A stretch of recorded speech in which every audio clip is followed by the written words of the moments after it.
Quand les analyses OAU sont terminées, l'imprimante, dans le fond, le résultat va s'imprimer sur l'imprimante que vous avez juste en dessous, ici, celle de gauche. L'imprimante de droite en dessous de la table, c'est pour l'access, qu'on va voir plus tard.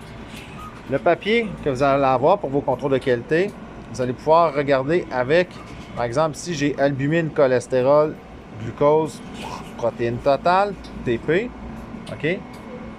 TP pour protéines totales. Mais si je regarde la protéine totale, j'ai eu 67,6 pour le niveau 1, puis 54,7 pour le niveau 2. Donc, je vais aller voir.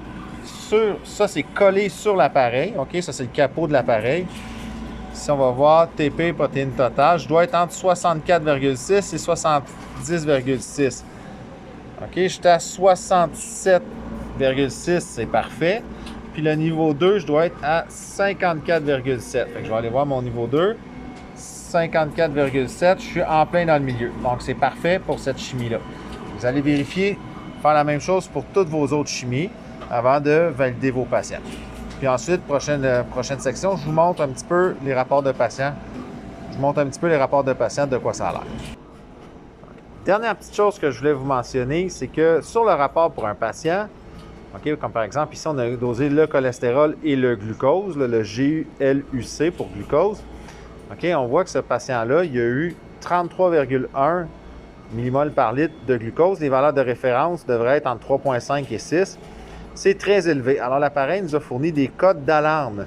On a un N, un pH et un H. On va aller voir dans le cartable qui se trouve sur la table de travail dans le labo.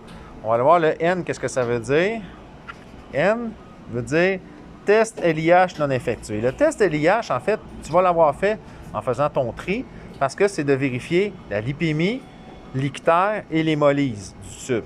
Donc, si le spécimen n'est pas d'aspect conforme, dans ton étape de tri de spécimen, tu auras déjà fait cette étape-là. Donc, l'appareil ne le fait pas. Ensuite, on a un pH puis un H. On va aller voir pH.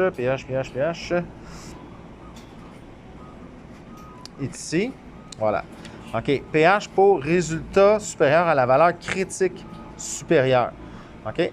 En fait, ça vient de l'anglais. pH, ça veut dire panic high. Ça veut dire quoi? C'est que le résultat est tellement élevé que le technologiste devrait appeler à l'unité de soins pour être sûr que le patient est pris en charge. Puis évidemment, on va avoir juste un petit H minuscule aussi qui voulait dire